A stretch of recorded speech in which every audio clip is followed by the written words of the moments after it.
Hey guys, Stan here, back with another guitar lesson. Today I'm going to show you guys how I play Chic N Stu by System of a Down. Now this is a very straightforward song, and again, as I always say, I highly recommend that you play along either with the original track or I'll throw a link to the version that I covered in the description below. Before we get started, the first thing we're going to want to do is make sure that we are tuned correctly. So this song is tuned in drop C. The notes for drop C are as follows: C, G, C, F, A, D. So let's jump into the main riff. So this is going to be super straightforward. There's just two chords that you have to learn. The first chord that you're going to learn is going to be a D flat power chord. In drop C, you can play that on the 11th fret just by borrowing the top three strings. So 11th fret, 11th fret, 11th fret. I tend to play this down on the 5th string. So it's the 4th fret of the 5th string, then the 6th fret of the 4th and 3rd string. I like it down there. It just resonates a little bit better for me, but you can play it both ways. And you're going to alternate between that and a D chord. If you're going to play it in drop C, it's just, again, the top three strings wide open. Can't get any more straightforward than that. And you're basically going to alternate between those two.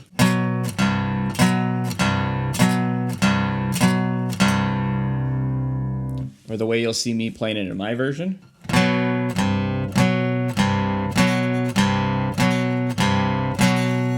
And that's the main riff. As a bonus, I'm going to show you guys the jazz chords that I throw in there just to break it up. These are definitely not in the original version, but we thought it'd be kind of funny to throw in there. So the first jazz chord that I'm going to throw in there is going to be a D major 7. And that starts on the 5th fret of the 5th string, then the 7th fret of the 4th string, 6th fret of the 3rd string, and then the 7th fret of the 2nd string. Just beautiful. And then I also play a B major 7, so it's down exact same shape, but down on the 2nd fret. Yeah, also beautiful. So the last chord that I play in there is an E major 9 sharp 11. I promise you that's not in the original recording. I thought that was the most ridiculous chord I could throw in there. The notes for that are going to be the 7th fret of the 5th string, then you have the 6th fret of the 4th string, then you have the 8th fret of the 3rd string, the 7th fret of the 2nd string, and then you bar all the way across, and then you play the 6th fret of the top string. So it sounds like this. And again, as I'm playing that 2-chord main riff, I'm just throwing those in there. So if you're interested, check out the link below and you can see how I spiced it up a little bit. So then for the chorus, there's a little lick that they sing and they play on the guitar. It's just 3 notes, very straightforward. The lick starts on the 3rd string, and you're going to start on the 6th fret, 7th fret, and then the 9th fret. And it'll sound like this, slowly.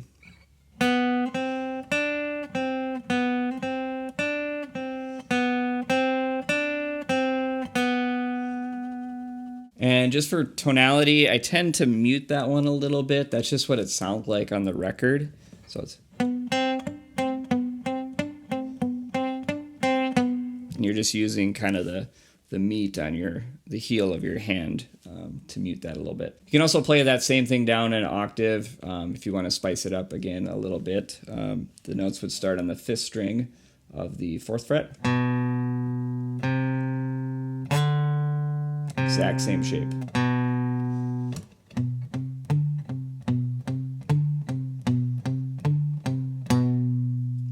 So then for the chords in the chorus, they do add one more chord in there. So we're going to layer it on, but it's again that same D flat to D.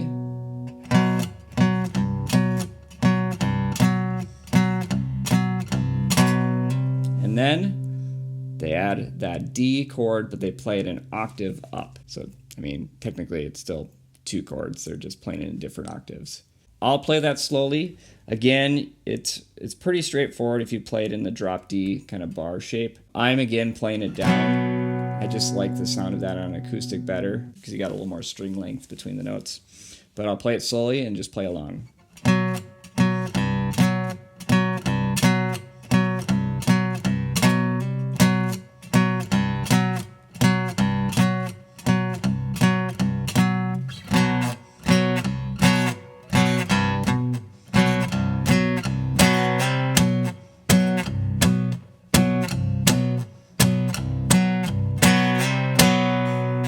And that concludes the chorus. So then they have a really cool bridge area where they're doing actually a jazz chord. And it's the same shape. So the shape is going to be a major seventh. It starts on the 6th fret of the 5th string, the 5th fret of the 4th string, and the 7th fret of the 3rd.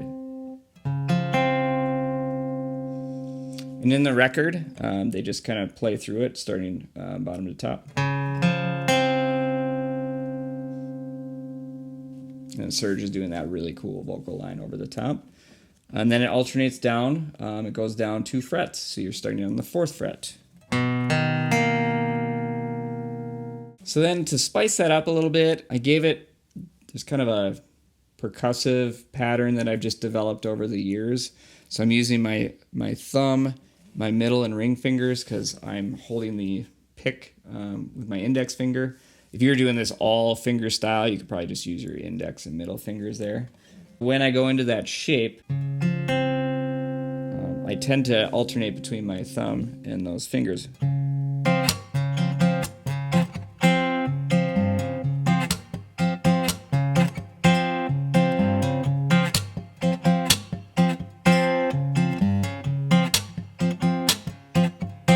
And then as I move the chord down, I just keep that same kind of pattern going in there. So there's some mutes in there, a little bit of open noting in there, but I tended to do that just to create some interest in the acoustic version.